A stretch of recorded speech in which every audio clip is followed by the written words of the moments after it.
came here today mostly to understand like how to find the balance between conceptual and procedural exploration in math, to see it work in the classroom, to kind of have it be something that comes to life and take it back to where I work.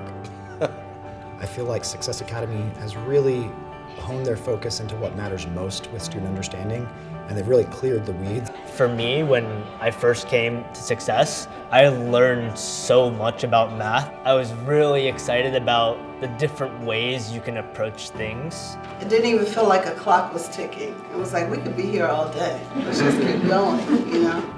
Really what makes math fun is figuring out the reasons behind things and making those connections between different parts of math. It makes the curriculum come alive, it makes the classroom come alive, and it helps them become mathematicians.